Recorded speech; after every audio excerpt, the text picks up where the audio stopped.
Y tenemos ya en directo en este programa a la ministra de Sanidad, Carolina Darias. Buenos días. Hola, buenos días. Saludos cordiales. Igualmente. Ministra, ¿cuándo van a publicar las nuevas restricciones en el BOE? Bueno, pues la previsión es que hoy la pueda firmar y enviarla al Boletín Oficial del Estado. Estarán publicadas mañana, entiendo. Bueno, cuando el BOE lo permita, en cualquier caso hoy lo firmaremos y lo remitiremos ya. Acaba de decir en la cadena SER, lo apuntaba hace un momento nuestra compañera Emma Carretero, que hará cumplir a las comunidades autónomas que no quieran cumplir. Yo le pregunto, ¿cómo lo va a hacer? ¿Qué mecanismos tiene el Gobierno para obligar a las comunidades autónomas a tener esas restricciones en sus zonas, en sus comunidades? Lo primero que quiero manifestar es que este acuerdo, esta declaración de actuaciones coordinadas, es fruto de un trabajo previo en el Consejo Interterritorial. Primero es una declaración de actuaciones coordinadas, una DAC, que significa refundir las DAC existentes. Algunas de ellas hasta 5 de agosto del año pasado. Quiero recordar que el ocio nocturno estaba cerrado y esta DAC lo que permite, a instancia de las comunidades que forman parte del Consejo Interterritorial, es decir, de todas, se constituyó un grupo de trabajo formado por 13 comunidades autónomas. Y el documento que hemos aprobado es fruto de ese trabajo. Por tanto, esta ministra lo que hizo fue elevar al Consejo ese trabajo, punto 1. Por tanto, son las propias comunidades autónomas las que han, fruto de ese trabajo con técnicos del Ministerio, las que lo hemos elaborado. Y por tanto es un tema muy importante. No se trata de ninguna imposición del Ministerio, antes al contrario, es fruto del trabajo compartido de 11 comunidades autónomas que estaban a favor de estas medidas y que así lo manifestaron en el propio Consejo. Por tanto, esto creo que cambia la dimensión de lo que está sucediendo, porque no es así, no se trata de ninguna imposición. Se trata de un acuerdo elevado al Consejo Interterritorial, fruto del trabajo previo y además fruto del trabajo compartido, en el que las actuaciones de coordinación del Ministerio son absolutamente imprescindibles, son el marco competencial que tenemos y por tanto ese marco competencial junto con el resto de las comunidades autónomas tiene que tener también su valor como el resto de todas las acciones y medidas que estamos tomando. Ministra, pero usted sabe que el revuelo se ha formado no en torno a las restricciones nuevas para el ocio nocturno, sino a las restricciones para la hostelería, que hasta hace nada, hasta hoy, de hecho, siguen siendo recomendaciones y ahora serían de obligado cumplimiento. Yo le pregunto, ¿qué sentido tiene obligar a una comunidad autónoma que está en nivel alerta 3, como sería el País Vasco, hoy? ¿Qué sentido tiene que sea de obligado cumplimiento hoy y que no fuera de obligado cumplimiento hace 3 meses cuando su incidencia acumulada era muchísimo más alta? Pues mire, yo la respuesta que le puedo dar es que cuando sometí a la consideración del Consejo esta DAC, pregunté cuestiones que querían modificar o suprimir o ampliar. Hubieron modificaciones que se plantearon en cuanto a la ampliación del horario del ocio nocturno de 2 a 3, pero ninguna comunidad, más allá de las que dijeron no, pero sin ninguna propuesta alternativa, planteó modificar esto. Es verdad que puede resultar, digamos, lo que usted dice, pero también hay otra cosa que quiero compartir, y es que necesitamos consolidar y mejorar los datos. Mire, la incidencia acumulada de ayer con respecto al día anterior se mantiene invariable en 118. Y además con 2 datos que nos preocupan. Primero, si bien hay una positividad general del 4%, los mayores de 60 está esa positividad en torno al 1 al 2%, pero los menores de 50 está en torno al 7 o 8%. Por tanto, dejemos que la vacunación siga haciendo su excelente trabajo. Por cierto, hoy cumpliremos un nuevo hito, 10 millones de personas vacunadas con pauta completa en el país y consolidemos los datos. Y lo más importante, cumplamos un objetivo, vayamos a ello, el 50%. Ir a una incidencia acumulada de 50, que creo que es muy importante, y sobre todo maximicemos todas las actividades al aire libre. Son medidas que nos van a permitir acorralar definitivamente al virus y que no suceda lo que nos ha pasado en anteriores ocasiones. Verano pasado, recuerdo, el ocio nocturno fue uno de los elementos claves en ese segundo inicio de la ola. Déjeme, para intentar cerrar ese tema y para que le quede claro a nuestra audiencia. Usted dice que en ese documento en el que se trabajó sobre especialmente el ocio nocturno, la mayoría de las comunidades autónomas estuvieron de acuerdo. Pero finalmente en la interterritorial del miércoles hubo 5 comunidades autónomas que votaron en contra. Hubo 2 comunidades autónomas que se abstuvieron. En esa interterritorial no hubo consenso, ministra. Como en tantas otras declaraciones de actuaciones coordinadas, me encantaría ir al consenso y siempre lo voy a buscar, pero hay 11 comunidades autónomas que votaron sí y parece que se silencia, parece que se olvida. Yo creo que es importante seguir con el trabajo conjunto y compartido. Quiero recordarles que, por ejemplo, la declaración, la DAC de Semana Santa y el cierre del puente de San José pasó lo mismo. Es verdad que con más votos a favor, pero también fue igual y algunas comunidades autónomas en un primer momento se negaron a cumplirlo. Yo lo que quiero invitar es a que trabajemos juntos por conseguir ese objetivo de 50. Eso es lo importante, porque entre otras cosas nos permitirá que España, por ejemplo, salga de la lista ámbar del Reino Unido y estemos en la lista verde. Las vacunas son importantes, por supuesto, la mejor arma para luchar contra el virus, pero la mejor arma es la recuperación económica, que tan importante y fundamental es. Vamos a hablar de las vacunas. Usted apuntaba ese objetivo que se cumple hoy de llegar a las 10 millones de personas vacunadas en España con pauta completa. Le quiero preguntar por la polémica con AstraZeneca. Sigue esa polémica con AstraZeneca. Usted sabe que en la mayoría de comunidades autónomas a los menores de 60, cuando se les ofreció vacunarse con AstraZeneca o con Pfizer, la mayoría, en muchos casos, una inmensa mayoría de las personas optaron por vacunarse con AstraZeneca. Y escuchamos a Fernando Simón culpar, en cierto modo, a los medios de comunicación de esa elección masiva de AstraZeneca. ¿Usted comparte esa visión? Yo, como he dicho en numerosas ocasiones, ha sido una de las decisiones más complicadas que hemos tenido que abordar.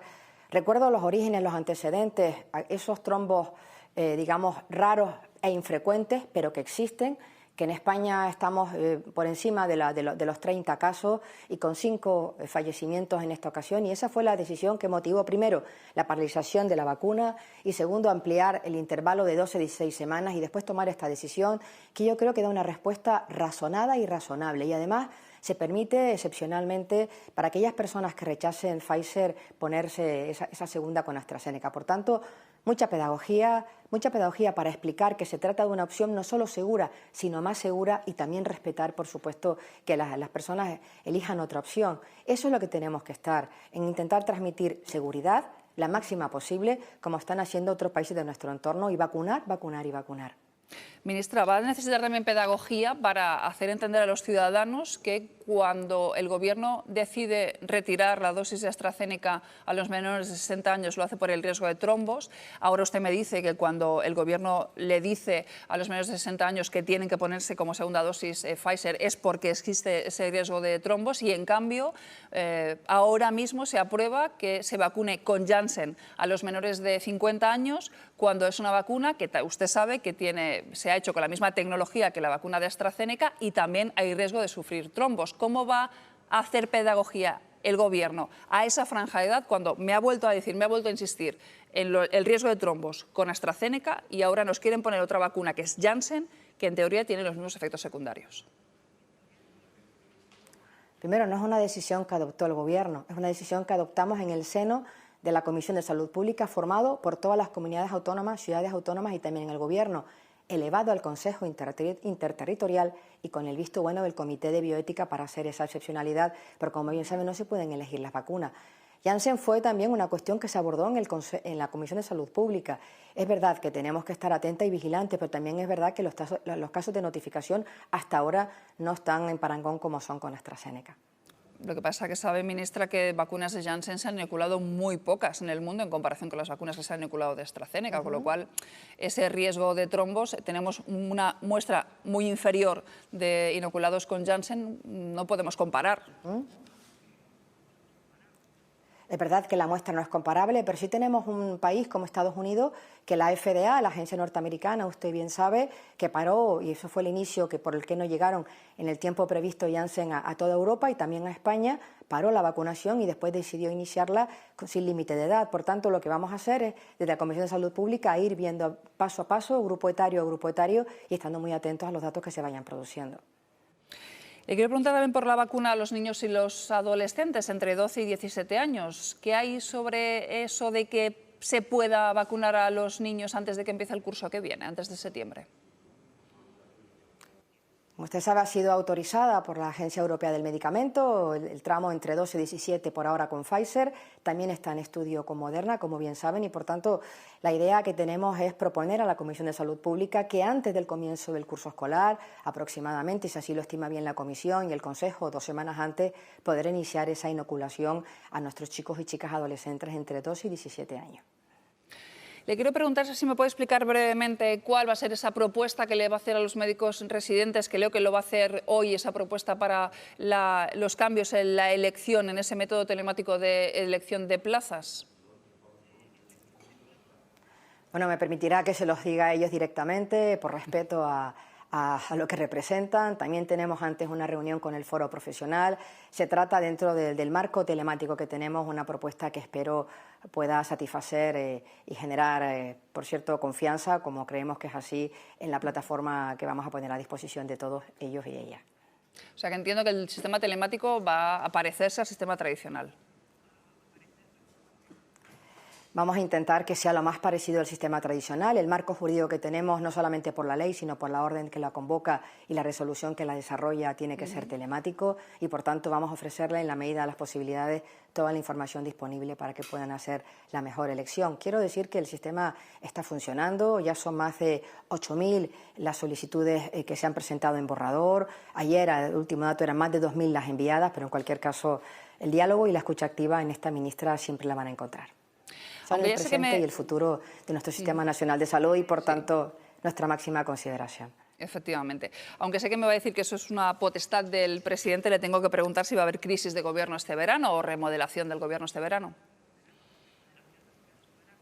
Usted lo ha dicho, es una potestad exclusiva del presidente, pero en cualquier caso sí que quiero decir que este gobierno, y empezando por el presidente, estamos centrados en acabar con esta maldita pandemia, en acorralar al virus, en la mayor campaña, en el mayor reto de país, que es la vacunación. Hoy, repito, 10 millones de personas con pauta completa, y en los próximos días España tendrá el visto bueno de la Comisión Europea para ese plan de transformación, recuperación y resiliencia, que va a ser un punto de inflexión muy importante en la recuperación económica de nuestro país. Pues entonces le pregunto cómo se ve usted. ¿Se ve usted como ministra de Sanidad a corto plazo o se ve usted como candidata del PSOE en Canarias, como ha insistido Ayuso?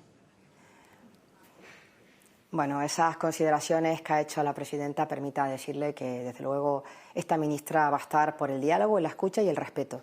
El respeto personal, el respeto institucional y el respeto territorial. En desconsideraciones yo no voy a entrar. Lo que quiero decir que esta ministra estará donde el presidente considere que tiene que estar, como siempre. Vamos con preguntas de nuestros tertulianos. Marisol Hernández. Sí, ministra, buenos días. ¿En qué momento cree usted que acabará la obligación de llevar mascarillas en el exterior? Y si, bueno, será una decisión global, no pasará como con la hostelería durante los últimos meses, que según en cada comunidad se podrá hacer una cosa u otra. Cuando hablamos de actuaciones coordinadas, hablamos de esto, de medidas homogéneas. Nos lo han pedido en muchas ocasiones. Y ahora que tenemos uno como esta DAC, hay un claro incumplimiento por algunas de ellas, al menos manifestado verbalmente. En cualquier caso, respecto a la pregunta que usted me hace, está siendo objeto de debate en la ponencia de alerta y, desde luego, cuando se ven las condiciones para hacerlo, lo llevaremos a cabo. Es verdad que es un tema que está sobre la mesa y lo que hay que decidir es cuándo y cómo. Y la siguiente pregunta de Cristina de la Hoz. Cristina. Sí, ministra, hola, buenos días. Quería saber qué puede pasar con la vacuna de Janssen. Teníamos que haber recibido este mes 4 millones, es unidosis, con lo que ayudaba mucho a acelerar el proceso de vacunación en España. ¿Esto puede suponer un contratiempo con respecto a las previsiones que tenía el Gobierno de llegar a verano ya con el 70% de la población, digamos, inmunizada con la vacuna? La vacuna de Janssen, como sabe, ha habido un problema en la planta Emergen en Estados Unidos y ha sido objeto de inspección, está siendo objeto de inspección por la FDA. Vamos a ver qué sale de producto de esa inspección y cuánto puede afectar o no. Ya ha habido una afección mínima en mayo, en cuanto a 400.000 dosis menos. Veremos qué va a pasar en junio y estaremos atentos a ello. En cualquier caso, es un tema, digamos, imputable a esos problemas en la fábrica. Sabe que hubo una contaminación y, por tanto, la FDA paralizó. Vamos a ver si otras fábricas pueden, en este caso la de Leiden, pueden suplir ese problema con Emergen, que ha estado en Estados Unidos. Pues muchísimas gracias, ministra, por haber estado con nosotros. Un placer. Gracias. Muchas gracias. Saludos cordiales. Buenos días a todos y a todas. Gracias.